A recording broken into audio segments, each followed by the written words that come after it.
នៅក្នុងឆ្នាំ2026ហើយទូរស័ព្ទដៃ iPhone 13នៅតែទទួលបានការពេញនិយមច្រើនហើយនឹងប្រើប្រាស់ច្រើនជាងគេតោះបងប្អូនមកយល់ដឹងអំពី4ចំណុចនៃទូរស័ព្ទដៃ iPhone 13ម្ដងនេះ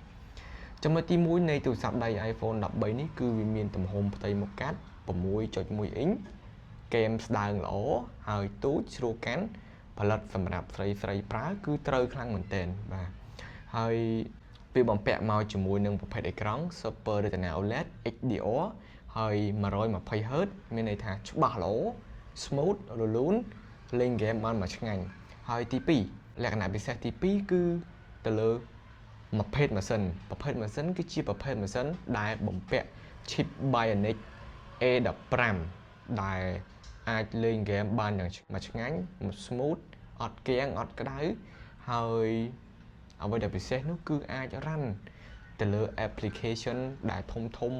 ដូចទូរស័ព្ទដទៃដែលมันអាចធ្វើការបានទូរស័ព្ទ iPhone 13នេះគឺនៅតែអាចរ៉ាន់បានមកឆ្ងាញ់ដដែលអញ្ចឹងនេះគឺជាលក្ខណៈនៃម៉ាស៊ីនរបស់ iPhone 13ដែលបំពាក់ជាមួយនឹង chipset A15 Bionic បាទហើយចំណុចទី3គឺ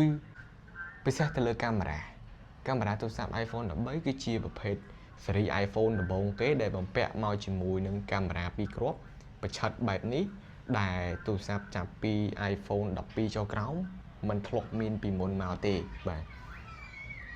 ហើយ color ក៏ពិសេសជាងគេដែរ color គឺវាមាន color ជាមួយនឹងពណ៌ pink បែបនេះដែលតាក់ទាញចំណាប់អារម្មណ៍ស្រីខ្លាំងមែនទែនបាទកុំថាឡើយស្រីសូម្បីខ្ញុំផ្ទាល់ក៏លងសម្រស់ iPhone 13នឹងដៃខ្ញុំនេះដែរហើយចំណុចទី4គឺទៅលើថ្មវាគឺមកដល់ក្នុងឆ្នាំ2026នេះគឺមានវាលោតឲ្យ service បដាហើយថ្មមានន័យថាក្រោម 80% ថ្មគឺលោតឲ្យ service ដើម្បីធ្វើការផ្លាស់ប្ដូរប៉ុន្តែទូរស័ព្ទ iPhone 13ដែលខ្ញុំកាន់ម្ដងនេះថ្មនៅតែ 85% គឺខ្ពស់ខ្លាំងមែនទែនអញ្ចឹងគឺជាប្រភេទអវ៉ាន់សនំជាប្រភេទអវ៉ាន់កម្របាទมันបុកมันហ្វិចអីទេគឺថ្ម original ដោតនៅក្នុងកុំព្យូទ័រជាមួយនឹងប្រព័ន្ធ copy វាស្គាល់ថាថ្មហ្នឹងគឺជាថ្ម original มันត្រូវបានផ្លាស់ប្ដូរដោយ repair store ឬក៏ Apple Store នោះទេបាទអញ្ចឹងនៅក្នុងឆ្នាំ2026នេះ iPhone 13នៅតែជាជម្រើសដ៏ល្អសម្រាប់បងប្អូនដែលគាត់ចង់ប្រើប្រាស់ពិសេសគឺស្រីបាទទូចស្រួលកាន់ស្រួលដាក់តាមខ្លួនដាក់តាមកប៉ៅដាក់តាមកាបូបអីជាដើមហើយតម្លៃក៏ធូរច្រើនដែរពីមុនគឺក្បែរ500ការចេញដំបងមួយឆ្នាំដំបូងការដែលមានមួយទឹកណាក្បែរ500ឥឡូវនេះគឺក្រោម$300តែប៉ុណ្ណោះអញ្ចឹងបងប្អូនចំណេញថវិកាច្រើនខ្លាំងមែនទែនបាទជាមួយនឹង chip Bionic A15 ដែលយើងអាចប្រើប្រាស់ទៅលើកម្មវិធីឬក៏ application ធ្ងន់ឬក៏យកទៅរៀនឬក៏យកទៅលេងហ្គេមអីគឺបានមកឆ្ងាញ់ប៉ុន្តែអ្វីដែលជាការពិតនៅក្នុងឆ្នាំ2026នេះគឺថ្មវារៀងខ្លះទៅក៏លោតឲ្យ service ខ្លះទៅក៏គេផ្លាស់ប្ដូរថ្មថ្មីដើម្បីឲ្យវា